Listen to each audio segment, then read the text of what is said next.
dibentuk oleh siapa? Jepang. Dan Jepang memberi nama siapa? Dogoitsu Jumi Dosai. Jepang membentuk BPUPK ini diketuai oleh warga Indonesia atau Jepang dah? Indonesia. Siapa ketuanya? Siapa? Siapa? Lupa. Dokter KRT Rajiman Widyo Dinitra.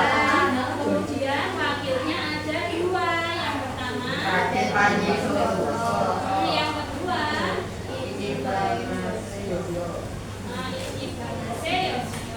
kemudian sekretarisnya juga ada dua. Yang pertama siapa?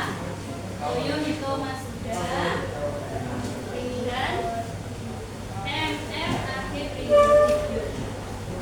Berapakah total keseluruhan dari anggota BPUPKI kemarin ya? 60.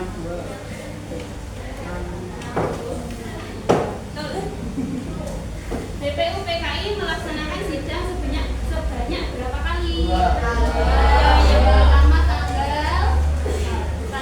29 sampai 1 Juni. 29 Mei sampai dengan 1 Juni. Bertempat di gedung apa? Wonosangi. Gedung Wonosangi di Jalan Jajabon 6 Jakarta. Pada sidang BPUPK yang kelima, kesejahteraan rakyat. Oke, betul. Kemudian pada hari ketiga ada seorang tokoh lagi yang memiliki pendapat. Siapakah itu? Mr. Supomo. Apakah pendapatnya? Oke, lanjut pada hari keempat. Siapakah tokoh yang selanjutnya? Insinyur Soekarno memiliki pendapat yang pertama. Baik. Setelah bermusyawarah tersebut, BPUPKI menjadikan Pancasila sebagai dasar negara tepat pada tanggal berapa? Ayo, yang berapa? Pada tanggal berapa? Enggak dengarkan toh. Setelah bermusyawarah, BPUPKI menjadikan Pancasila sebagai dasar negara tepat pada tanggal 1 Juni 1945. Oleh karena itu setiap tanggal 1 Juni diperingati sebagai hari raya. Betul.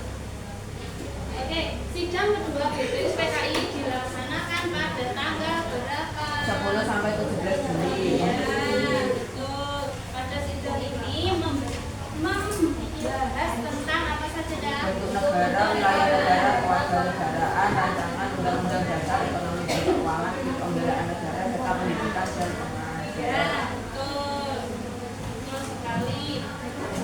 Oke, setelah selesai membahas perumusan dasar negara dan undang-undangnya, kemudian BPUPKI resmi dibubarkan. Tanggal berapa Pak? BPUPKI dibubarkan? 6 Agustus 1945. Oke, silakan dibuka halaman selanjutnya. Perumusan Pancasila oleh Panitia 9. Adakah yang tahu siapakah itu Panitia 9? Panitia 9 itu adalah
melahirkan